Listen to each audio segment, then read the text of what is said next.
नमस्कार, मी Ramesh Lalekar, advance pesticide development manager तसेच शेतकरी मित्र आपल्या सर्वांचं या ठिकाणी स्वागत करीत आहे. आपण आलो आहोत सध्या पूर्णा तालुक्यामध्ये आणि भाटेगाव या गावी आपल्यासोबत शेतकरी आहेत. आपण जे काही हा जो प्लॉट आहे हा पूर्ण आज कशा प्रकारे झालेला आहे, कशा प्रकारे त्यांनी नियोजन केलं आहे हे त्यांना विचारण्यासाठी आपण या ठिकाणी आणि पाहण्यासाठी या ठिकाणी आलो आहोत. तर आपण सध्या आत्ता बघूया सध्या असलेला प्लॉट हा कशा प्रकारे आहे. या ठिकाणी आपण पाहू शकतो की अतिशय चांगल्या प्रकारे या ठिकाणी बोंडाची सिरीज आणि बोंडाचे जे काही आज एका झाडाला साधारणतः या ठिकाणी 40 ते 45 बोंड किंवा साधारणतः कोणत्या झाडाला 30-35 बोंड अशी या ठिकाणी दिसत आहेत आपल्याला. आणि हे नेमकं कशा प्रकारे यांनी नियोजन केलेलं आहे, यामध्ये बोंडाची साईजसुद्धा आपण बघू शकतो कशा प्रकारे बोंडाची साईज आहे. आणि हे नियोजन कधीपासून ते आजपर्यंत जे काही केलेलं आहे आपण हे शेतकऱ्यांच्या मुखी जाणून घेऊया. नमस्कार, आपलं पूर्णतः परिचय द्या आणि पूर्ण नियोजन कसं केलं आहे याबद्दल आम्हाला थोडक्यात सांगा. माझा परिचय, मी केशव देवदास कराळे, राहणार भाटेगाव, तालुका पूर्णा, जिल्हा परभणी.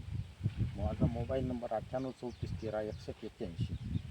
तर तुम्ही म्हणता साहेब तुम्ही नियोजन कसं केलं, तुमच्या सांगण्यानुसारच संपूर्ण नियोजन मी केलेलं आहे. जी ॲडव्हान्स पेस्टिसाइडच्या पूर्ण प्रोडक्ट तुम्ही ॲडव्हान्स सुरुवातीपासूनच ॲडव्हान्स पेस्टिसाइडचे प्रोडक्ट वापरलेले आहेत. आणि विशेष सांगायचं म्हणजे 12 जूनचा माझा प्लॉट आहे.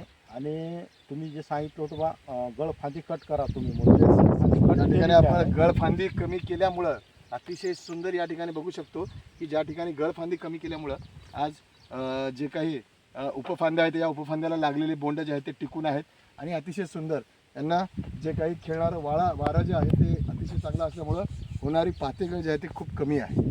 यामुळं आज बोंडामध्ये रूपांतर अतिशय चांगल्या प्रकारे झालेलं आहे. यामध्ये जे काही फवारण्या झालेल्या आहेत सुरुवातीपासून पूर्णतः जर पाहता यामध्ये सुरुवातीच्या पिरियडमध्ये नेक्टिओ, फ्ल्युएन्स, त्यानंतर टोलार, त्यानंतर 16, 16, 12, 20, 50, 55, 35 व तसेच काजू याचा स्प्रे जे आहे ते एकदम 2 वेळा काजूचा स्प्रे झालेला असल्यामुळं परागीकरणामध्ये अतिशय चांगल्या प्रकारे झूम झालेला आहे. हा प्लॉट दाणेदारमध्ये खतामध्ये सुद्धा यांनी काजू GR वापरलेला आहे. त्यामुळे आज हा जो प्लॉट आहे एकदम सुंदर दिसत आहे. आपल्यासोबत शेतकरी समाधानी आहात, आपण एकदम समाधानी आहात. आणि हा एवढा सुंदर प्लॉट तरी मी सर्व शेतकऱ्यांना विनंती करेल की ॲडव्हान्स पेस्टिसाइडचे उत्पादके वापरून आपण हा चांगल्या प्रकारे आपल्या कापसाचं नियोजन करावं.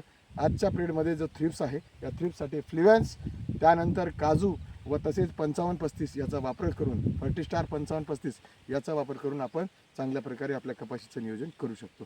धन्यवाद.